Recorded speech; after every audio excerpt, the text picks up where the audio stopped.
오늘 제약 관련 주식은 다소 부진한 모습을 보였습니다.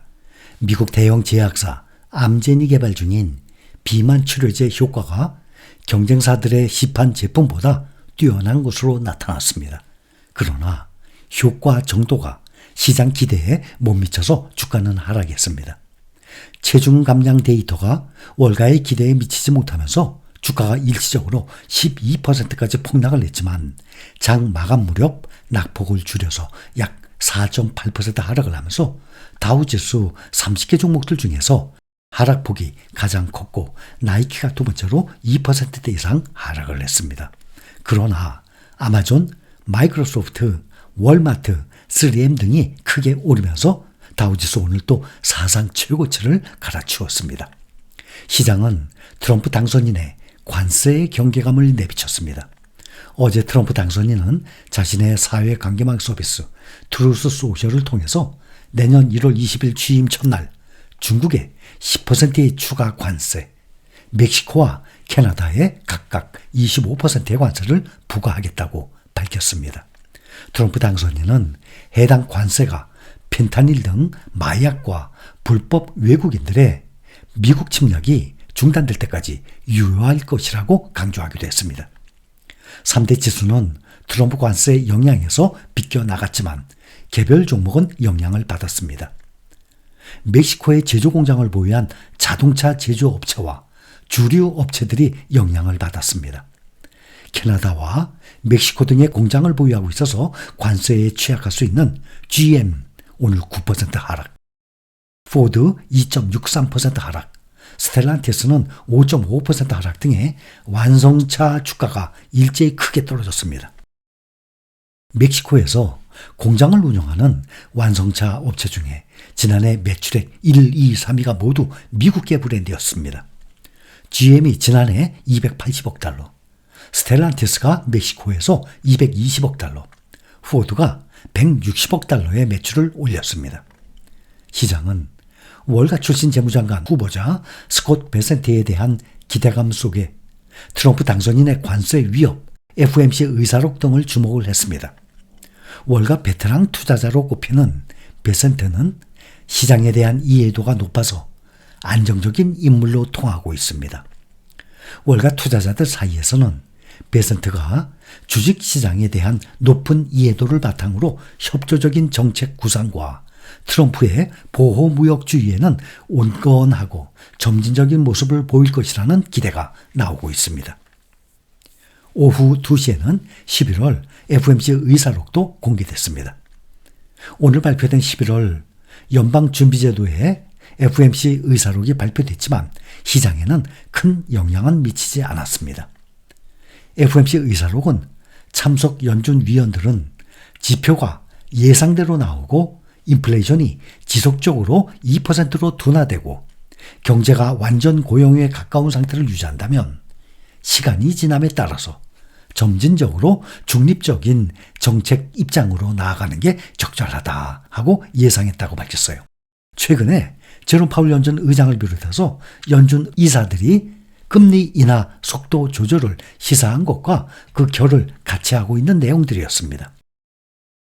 앞으로도 금리 인하가 이어지기는 하겠지만 인플레이션과 노동시장의 흐름을 주목을 하면서 점진적으로 추진할 것으로 풀이가 됩니다. 그럼에도 12월 금리 인하 확률은 소폭 증가했습니다. 시장은 현재 연준이 12월 FOMC에서 기준금리를 0.25%, 금리 인하 확률이 62%, 동결 확률은 38%, 동결 확률이 많이 내려갔죠. 거의 50대 50 비슷하게까지 올라갔었는데 말이죠. 인하 확률이 53%대 동결 확률이 47%까지 올라갔었는데 지금은 62대 38로 떨어졌습니다.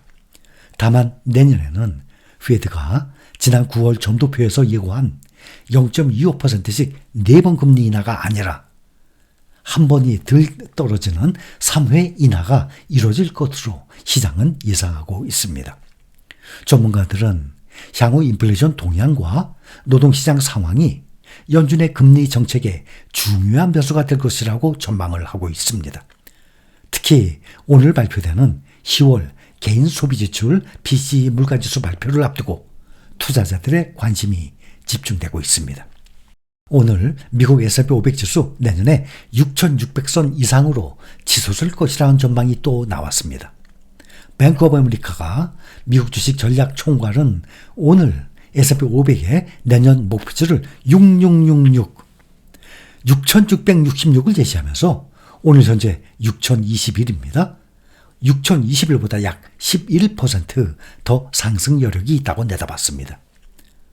다만 수브라마니아는 주가 지수보다도 특정 개별 주식에 더 많은 수익 기회가 있을 것이라면서 특히 현금 흐름 전망이 좋은 기업들과 미국 경제에 연동된 기업들이 해당될 것이라고 전망했습니다.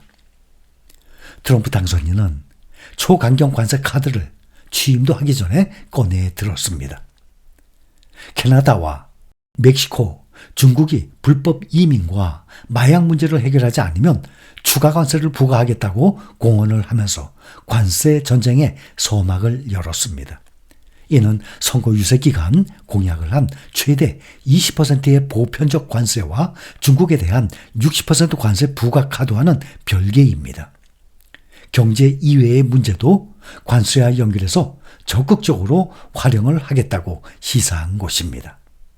도널드 트럼프 미국 대통령 당선인이 어제 내년 1월 20일 취임 때 첫 행정명령 중의 하나로 멕시코와 캐나다에서 미국으로 들어오는 모든 제품에 25%의 관세를 부과하는 문서에 서명할 것이라고 밝혔습니다. 또 중국에서 수입되는 모든 제품에 추가로 10%의 관세를 부과하겠다고 말을 했습니다. 취임을 50여일 앞두고 관세 폭탄을 예고하면서 미국 우선주의를 앞세운 세계 경제 재편에 시동을 건 것입니다. 미국 달러에 대한 주요국 통화 가치가 하락을 하고 각국 금융시장이 출렁이는 등의 트럼프 리스크가 현실화하고 있습니다. 임기가 시작되기도 전에 트럼프의 관세 폭격이 시작된 것입니다. 이들 나라가 먼저 표적이 됐을 뿐 미국을 상대로 무역 흑자를 내는 나라는 어디든 공격 대상이 될 가능성이 있습니다. 트럼프 2기 행정부 공약의 신속한 이행을 위해서 미국의 최우방국이고 동맹국인 멕시코와 캐나다를 조준하면서 국익 앞에서는 적과 친구의 구분이 없다는 메시지를 보낸 것입니다. 일각에서는 이번 조치가 자국의 이익을 위해서 이웃 나라를 가난하게 만드는 근린 궁핍화 정책이 될 수 있다는 평가도 나오고 있습니다.